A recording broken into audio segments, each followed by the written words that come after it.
Hi friends, my self doctor Rakesh और आप देख रहे हैं आपका अपना YouTube channel patient care. Today I discuss about the viral fever.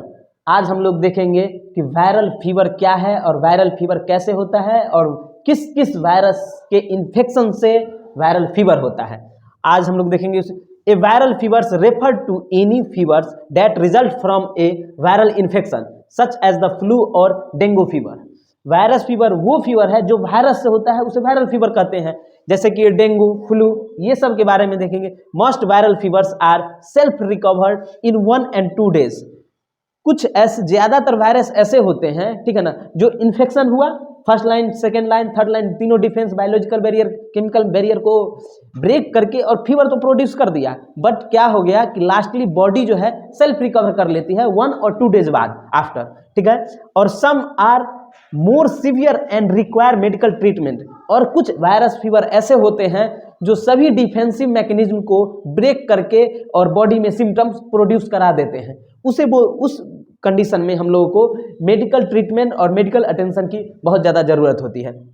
इसका कॉज देखेंगे कि वायरल फीवर का कॉज क्या है। A viral fever is caused by the infection with a virus. सबसे पहले देखेंगे इनहेलेशन, ठीक है ना। इनहेलेशन, ये जो कुछ ऐसे इन्फेक्शन होते हैं जो डायरेक्टली होते हैं, लेकिन कुछ ऐसे इन्फेक्शन होते हैं नोज से इनहेल कर गए हम लोग, बगल वाले इन्फेक्टेड पर्सन थे और वो क्या हो गया, हमें इन्फेक्शन हो गया उनसे। The breathe in droplets continue the virus, जैसे कि rhinovirus, flu and common cold. जैसे कि आपके बगल वाला को अगर सर्दी खांसी है और कंटिन्यू वो स्नीजिंग, ठीक है ना, और कफिंग कर रहा है, अगर आप बगल में बैठे हैं तो उसके ड्रॉपलेट से अगर आपको इन्फेक्शन हो गया, ठीक है ना, इनहेलेशन की वजह से वो इन्फेक्शन आप में ट्रांसमिट कर गया और इन्फेक्टेड हो गए। अब यहां देखेंगे आगे चल करके इंजेक्शंस।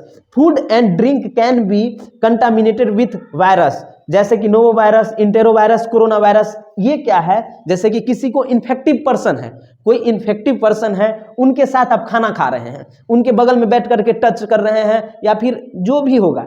इंजेक्शन मतलब इंटरनल फूड के उनका जूठा खा लिए। कुछ कभी कभी क्या होता है, हर वायरस जूठा खाने से नहीं होता है, उनके साथ पानी पीने से नहीं होगा, लेकिन कुछ ऐसे वायरस हैं, ठीक है ना, जिनका इन्फेक्शन आपको बगल वाले के जूठे खाने से, और ये जैसे कि रेबीज के भी बारे में लेंगे हम लोग, बहुत सारे और भी वायरस हैं, अभी हम लोग उसके डिस्कस करेंगे, ठीक है ना।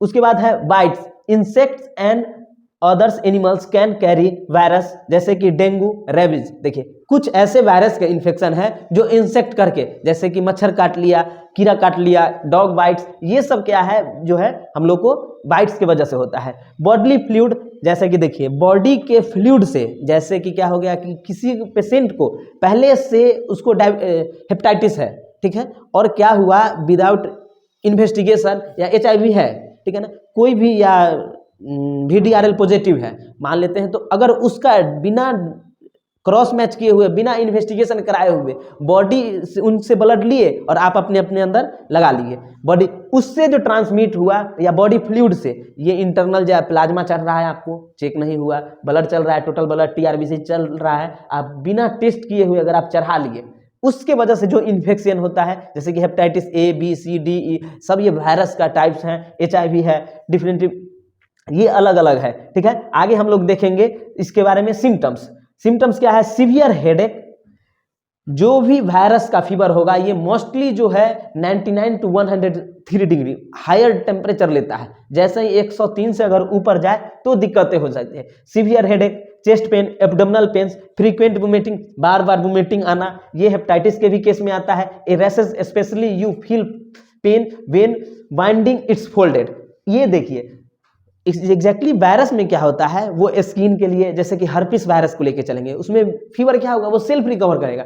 आपको उसमें हर्पिस के लिए मेडिकल अटेंशन का जरूरत नहीं है, रूबेला के लिए मेडिकल अटेंशन का जरूरत नहीं है। ये सब क्या है, ये सेल्फ रिकवर कर जाने वाली वायरस है। जैसे कि कोविड का, कोरोना का ही बात चलते हैं हम लोग। कोरोना एक ऐसा वायरस था, कुछ नॉर्मल बॉडी में जो था, जिसका हेल्थ इम्यूनिटी अच्छा था, वो क्या कर रहा था, वो सेल्फ रिकवर कर जा रहा था। कुछ लोग पॉजिटिव आया टेस्ट में, लेकिन फिर वो सेल्फ रिकवर कर गया। बट क्या हो गया कि कुछ पेशेंट में ऐसे थे जिनका डिफेंसिव मैकेनिज्म वीक था, उस पर वो ओवरलैप करके सिम्टम्स, मल्टीपल सिम्टम्स प्रोड्यूस करने लगा, और उसकी वजह से उन्हें मेडिकल अटेंशन का जरूरत और डेथ का भी सामना करना पड़ा, ठीक है। कन्फ्यूजन, कन्वल्सन और सीजर, इसमें कन्वल्सन और सीजर सबसे ज़्यादा इसलिए, ठीक है ना, कि हम लोग देखेंगे कि वायरस जितने भी होते हैं वो डीएनए और आरएनए से बने होते हैं या रिप्लिकेटेड होता है। वो वायरस का पैथोजेनेसिस हम लोग देखेंगे तो समझेंगे, जैसे कि कोई डीएनए और आरएनए वायरस है, वो क्या करता है आपके बॉडी में इन्फेक्ट करके और आपके डीएनए और आरएनए से, ठीक है ना, मिक्स कर लेता है। वो क्या करता है एक दूसरे में मिक्स हो जाता है, मर्ज हो जाता है, और वहाँ से फिर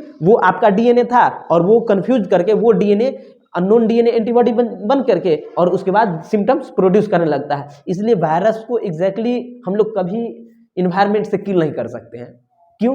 क्योंकि जितने आदमी हैं उतने आदमी से वो रिप्लिकेट किया है अपना डीएनए को, और जितने आदमी, सबका अलग अलग डीएनए है, अलग डीएनए है। अब वो अलग वायरस का डीएनए आकर के उसमें रिप्लिकेट कर गया है, अब वहां से हमने मार करके किल करके बाहर कर दिया बॉडी से, अब वो फिर वो इन्वायरमेंट में तो वो तो नया है। इसीलिए वायरस का जो है रिप्लिकेशन ट्रांसफॉर्मेशन होते रहता है, उसको किल नहीं किया जा सकता है। अब ये नहीं कह सकते हैं कि कोरोना वायरस का भी खत्म हो गया, नहीं, वो रिप्लिकेट करके कोई और फॉर्म में आएगा, लेकिन आएगा। एग्जैक्टली यही होगा। कन्वल्सन सीजर भी आने का चांस है। चिल, वायरस के फीवर में चिल सबसे कॉमन है, chill with fever, chill with sweating, ठंडा भी लग रहा है और पसीना भी चल रहा है लेकिन फीवर जा भी नहीं रहा है, ये वायरस का है। स्वेटिंग है, डिहाइड्रेशन है।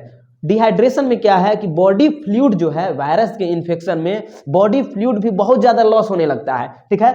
Muscles ache and pain, a feeling of weakness, muscles में, इसमें देखिए पेन और एक में डिफरेंट क्या है, एग्जैक्टली यहाँ पे हमने मसल्स पेन एंड एक दोनों लिखाया है।